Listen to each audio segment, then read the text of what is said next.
Asia কাপে হংকংয়ের বিপক্ষে একাদশে কে থাকছেন, সাইফ হাসান নাকি তাওহিদ হৃদয়? চাপ জানিয়ে দিলেন অধিনায়ক লিটন দাস। এশিয়া কাপের গ্রুপ পর্বে হংকংয়ের বিপক্ষে ম্যাচকে সামনে রেখেই তৈরি হয়েছে একাদশ নিয়ে জল্পনা কল্পনা।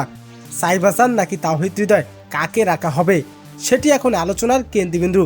তবে এখন জল্পনার একেবারে ইতি টেনে দিলেন বাংলাদেশ দলের অধিনায়ক লিটন দাস। সাম্প্রতিক সময়ে সাইফ হাসান ধারাবাহিক ব্যাটিং ফর্ম এবং তাওহিদ হৃদয়ের প্রতিভা দুটি নির্বাচকদের ভাবনায় রেখেছেন। কে থাকবে প্রথম একাদশে তা নিয়ে সমর্থকদের মাঝে ছিল ব্যাপক আলোচনা। ম্যাচ পূর্বে সংবাদ সম্মেলনে অধিনায়ক লিটন দাস স্পষ্ট জানিয়ে দিলেন, কোনো ধরনের পরীক্ষা নিরীক্ষা জায়গা নেই।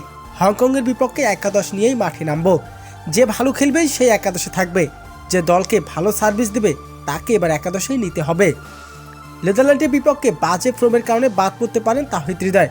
নেদারল্যান্ডের বিপক্ষে প্রথম ম্যাচে দুর্দান্ত বোলিং করেছিলেন সাইফ হাসান, ব্যাট হাতেও করেছেন দুর্দান্ত এক ইনিংস। হয়তো সেই সুযোগ কাজে লাগাতে পারেন সাইফ হাসান। তবে সরাসরি নাম প্রকাশ না করলেও ইঙ্গিত পরিষ্কার, টিম ম্যানেজমেন্ট সাইফ হাসানের উপরে ভরসা রাখছেন।